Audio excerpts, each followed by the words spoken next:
Hello viewers, myself Dr. Rajiv Namdev, in charge automobile engineering from Sri Vaishnav Polytechnic College Indore, welcomes you in the subject Basics of Mechanical Engineering. First, our today's topic is auto cycle, auto chakra. In the last section, we have seen Carnot cycle या Carnot chakra.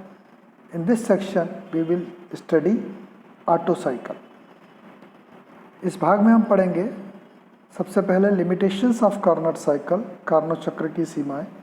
फिर हम auto cycle में देखेंगे auto चक्र में PV और TS आरेख, उसके प्रक्रम, दक्षता कैसे निकालते हैं और अंत में न्यूमेरिकल या संख्यात्मक प्रश्न को हल करेंगे।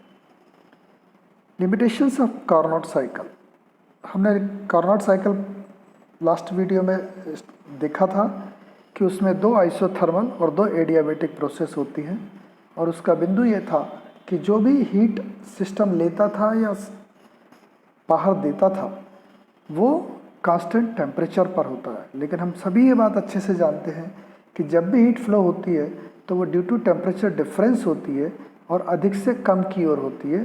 तो जहाँ से हम लेते हैं उसका तापक्रम कम होता जाता है और जहाँ हम देते हैं तो उसका तापक्रम बढ़ता है।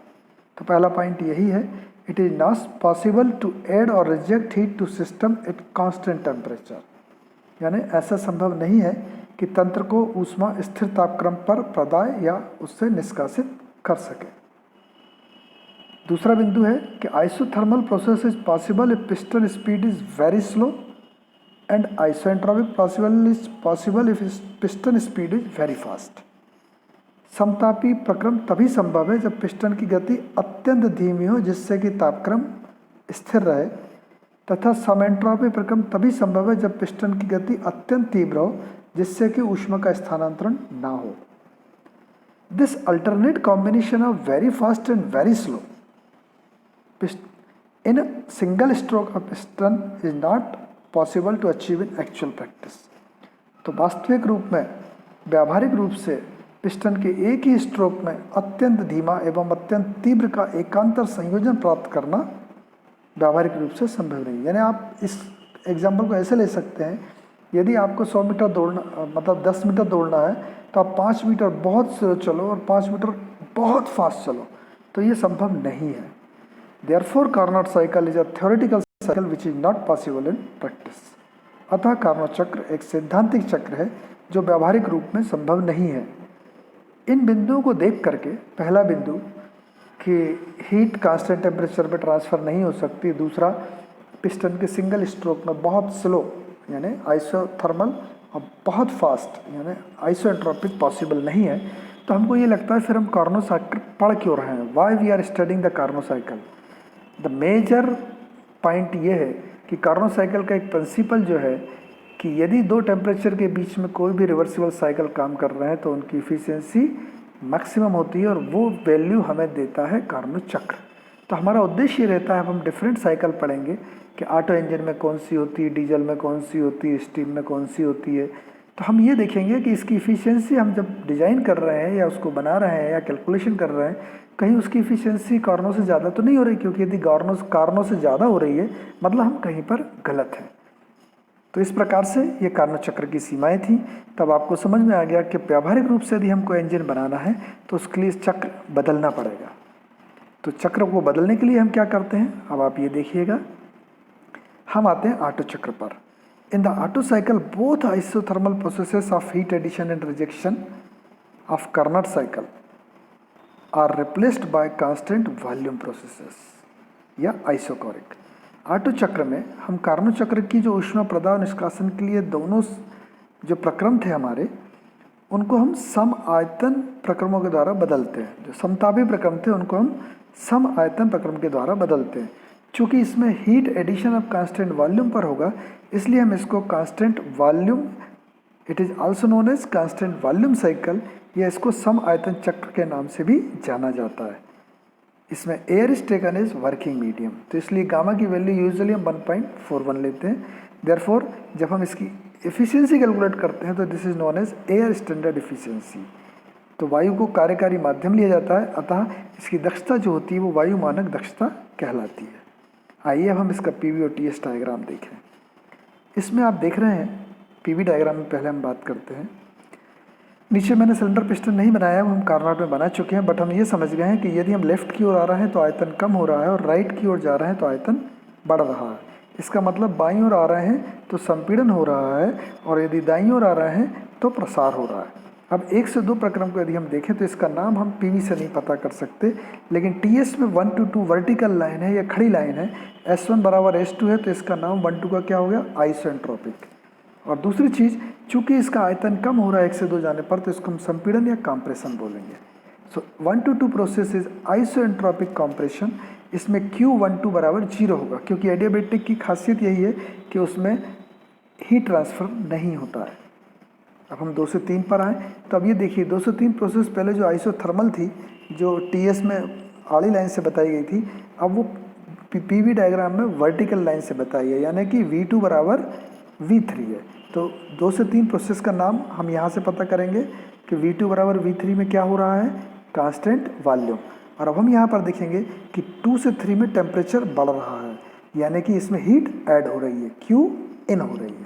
तो 2 to 3 में जो हो जाएगा वो हमारा कांस्टेंट वॉल्यूम हीट एडिशन, यानी कि ऊष्मा सिस्टम को दी जा रही है सम आयतन पर, और जो ऊष्मा दी जा रही है Q23 उसकी वैल्यू कांस्टेंट वॉल्यूम पर हम परफेक्ट बेस में देख चुके हैं कि वो CVTT होता है, यानी CV टेम्परेचर डिफरेंस क्या है, T3 माइनस T2, जो यहाँ पर बताया जा रहा है CVT3 माइनस T2, यानी Q12 में 0 है, Q23 में सिस्टम को ऊष्मा दी जा रही है CVT3 माइनस T2। अब हम आते हैं 3 to 4। 3 to 4 का नाम यदि हमें देखना हो तो हमें TS पर जाना पड़ेगा, जहाँ पर कि ये वर्टिकल लाइन या खड़ी लाइन से बताई गई है।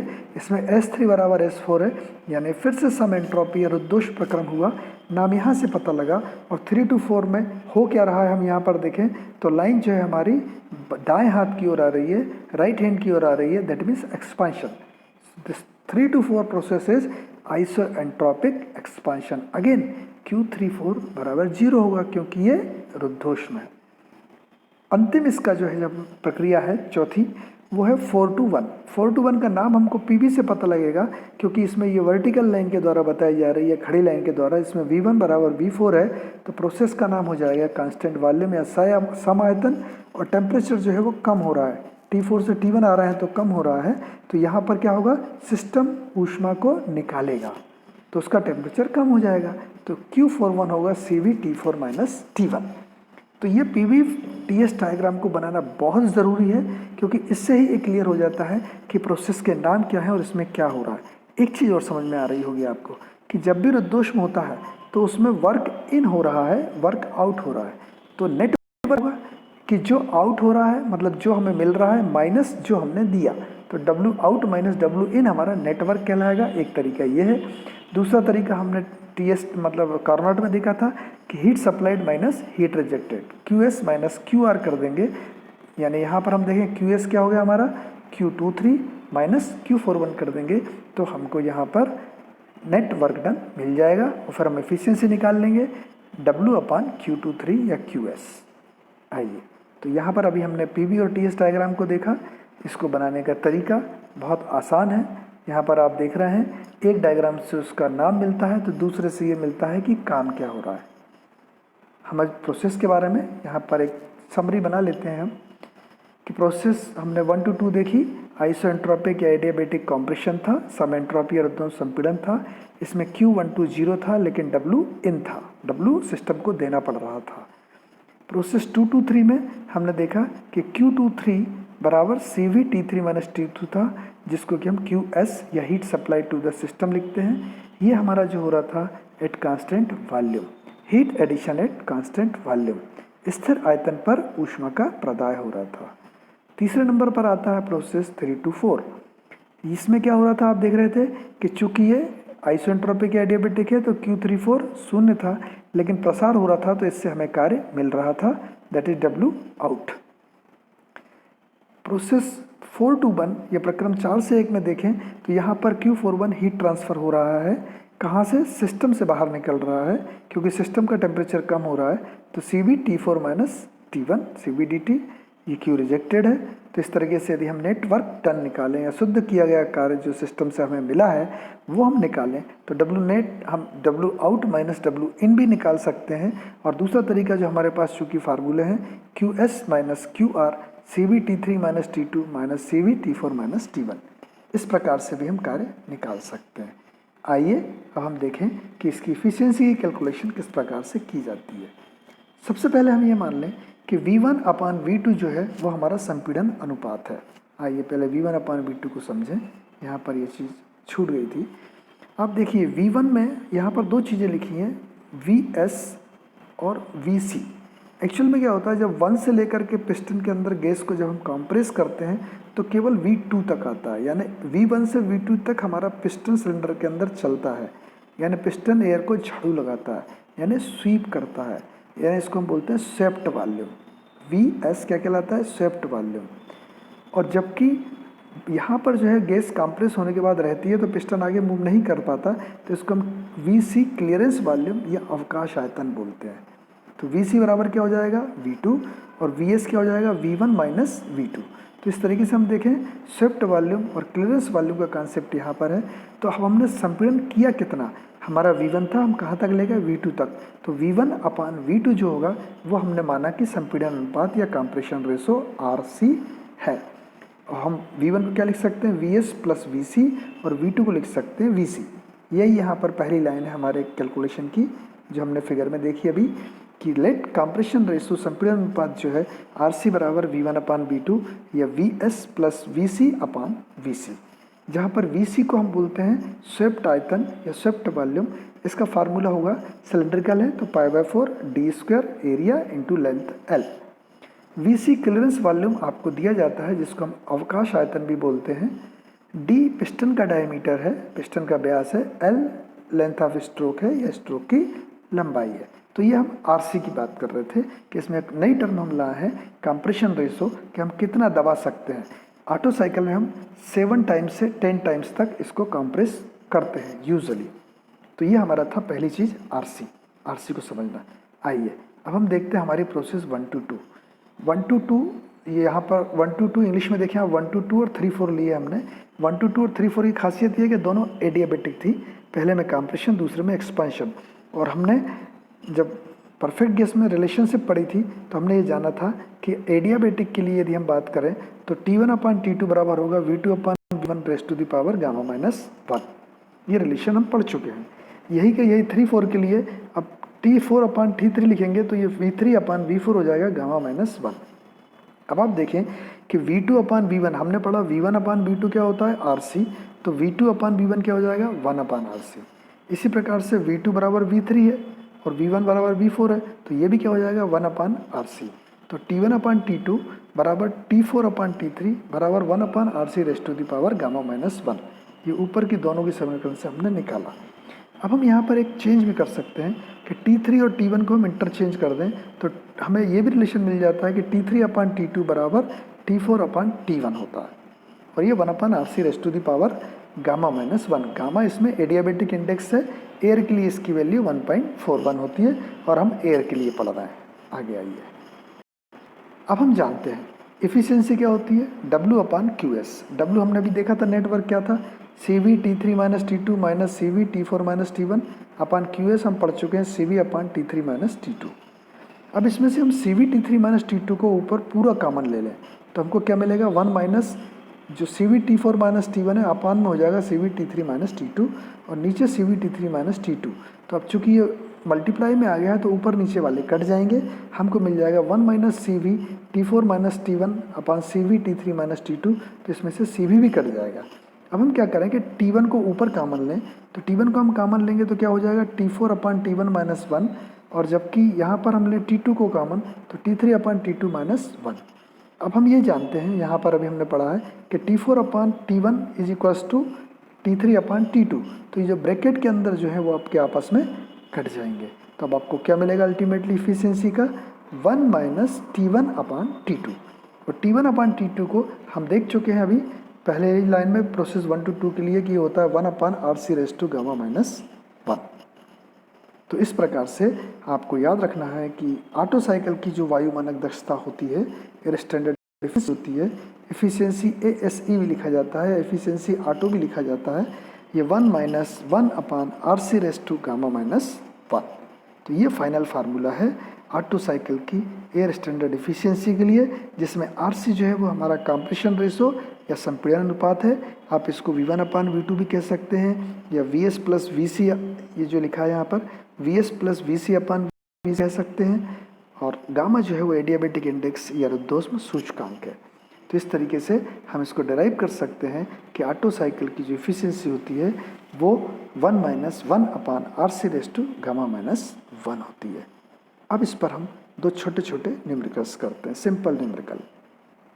हिंदी में इसलिए प्रेफर करता हूँ कि आप लोग पढ़ सकें, और समझा मैं इंग्लिश में देता हूँ। एक गैस इंजन जो ऑटो साइकिल पर काम कर रहा है, तो सबसे पहले हमने गिवन में क्या लिख लिया, ऑटो साइकिल। अब हमारे दिमाग में आ गया कि हमें फार्मूले जो लगाना है ऑटो के एफिशिएंसी का 1-1/RC⁻1, या VS के लिए π/4 T²L, और या फिर RC के लिए VS प्लस VC/VC। तो ऑटो पर इतना हमें पता लग गया। उसका सिलेंडर का व्यास डायमीटर दिया है D 14 सेंटीमीटर, और लेंथ ऑफ स्ट्रोक L दी है 28 सेंटीमीटर। क्लियरेंस आयतन या अवकाश आयतन जो है VC वो दिया 1310 क्यूबिक सेंटीमीटर, घन सेंटीमीटर क्यूबिक सेंटीमीटर। तो हमें इसकी दक्षता निकालना है। अब इसमें गामा का मान नहीं दिया है। यदि नहीं दिया हो, दिया भी था यहाँ पर, जो मैंने इसको हाइड कर दिया है, आप मान लें 1.41, क्योंकि हम एयर की बात कर रहे हैं, एयर स्टैंडर्ड एफिशिएंसी निकालना है हमको। एफिशिएंसी निकालना है 1-1/RC⁻1। हमारे पास RC है ही नहीं, तो RC के लिए हम क्या फार्मूला लाएंगे, V1/V2 बराबर VS प्लस VC/VC। VC दिया है लेकिन VS नहीं दिया है, तो VS का फार्मूला लाएंगे π/4 D²L। तो इस प्रकार से हम जो फार्मूले यूज़ करेंगे शुरुआत में, सबसे पहले VS का π/4 D²L बराबर π/4 14² × 28, वो आ जाएगा 4310.26 क्यूबिक सेंटीमीटर। RC के लिए हम V1/V2 जानते हैं, या VS प्लस VC/VC। तो यहाँ पर हम VS 4310.26 अभी हमने निकाला है, प्लस 1310 हमको VC दिया है अपान 1310। तो इस प्रकार से RC की वैल्यू हमारे पास आ गई 4.29। अब हमारे पास RC की भी वैल्यू भी है, गामा हमने मान लिया है, तो हम एफिशिएंसी डायरेक्ट निकाल सकते हैं। 1-1/RC⁻1 that is equal to 1-1/4.29 की पावर 1.41-1, या 1-1/4.29 की पावर 0.41, या इसको हम आगे करेंगे तो हमारा आंसर आएगा एफिशिएंसी इक्वल टू 1-1/1.82, 1/1.82 हो जाएगा 0.55, तो 1-0.55 इक्वल टू 0.45। एफिशिएंसी हमारी आ गई 0.45। यह हम इसमें 100 से गुणा कर दें तो ये परसेंट में हो जाती है, दैट इज़ 45%। तो इस तरीके से ये एक आसान सा सवाल जो यूजुअली अपने को एग्ज़ाम में आता है वो था। आइए, एक तो प्रकार ये है जो इसी तरह से आता है, दूसरा एक और है कुछ डायरेक्ट दे देते हैं। बहुत छोटा सा दिख रहा है ना आपको एक लाइन का, कि ऑटो साइकिल की दक्षता मालूम कीजिए। तो सबसे पहले तो ऑटो साइकिल है और हमें निकालना क्या है, फाइंड आउट एफिशिएंसी। यदि उसका दाबानुपात प्रेशर रेशो बोलते हैं, यहाँ पर कंप्रेशन रेशो उसका मतलब है, प्रेशर रेशो डीजल में होता है, ये प्रिंटिंग मिस्टेक है, क्वेश्चन लिखने वाले ने लिख दिया, अदरवाइज संपीड़न अनुपात होना चाहिए। तो RC बराबर क्या है 7, और इसमें स्पेसिफिक हीट CP और CV दे दी। अब CP CV दे दी तो अब आप गामा एज्यूम नहीं करेंगे, क्योंकि आपको पता है गामा बराबर क्या होता है CP/CV। तो आप यहाँ पर वैल्यू रखेंगे, लकीली वो भी 1.41 आ रहा है, ठीक है। अब बस बाकी आप उसी क्वेश्चन रख दीजिए, एफिशिएंसी इक्वल टू 1-1/RC⁻1 क्या हो जाएगा, इक्वल टू 1-1/RC की जगह पर 7, गामा की जगह पर 1.41 -1, या हो जाएगा 1-1/7 की पावर 0.41, और 7 की पावर 0.41 हो जाएगा 2.22। So efficiency will be equals to 1-1/2.22, 1/2.22 हो जाएगा 0.45। तो आपका आंसर आ जाएगा एफिशिएंसी का 0.55 या 55%। तो इस प्रकार से हमने आज के इस वीडियो में देखा, क्या क्या देखा। सबसे पहले लिमिटेशन देखी हमने, लिमिटेशन किसकी देखी हमने, कार्नोट की। फिर ऑटो का हमने क्या देखा, डीजल साइकिल या ड्यूअल साइकिल देखा हमने, और उसके बाद में फिर हमने क्या देखा, PV डायग्राम, प्रोसेस, और एफिशिएंसी का डेरिवेशन देखा और एफिशिएंसी पर 2 न्यूमेरिकल्स किए। यही सब हम नेक्स्ट वीडियो में डीजल साइकिल के लिए करेंगे। So thank you for watching this video.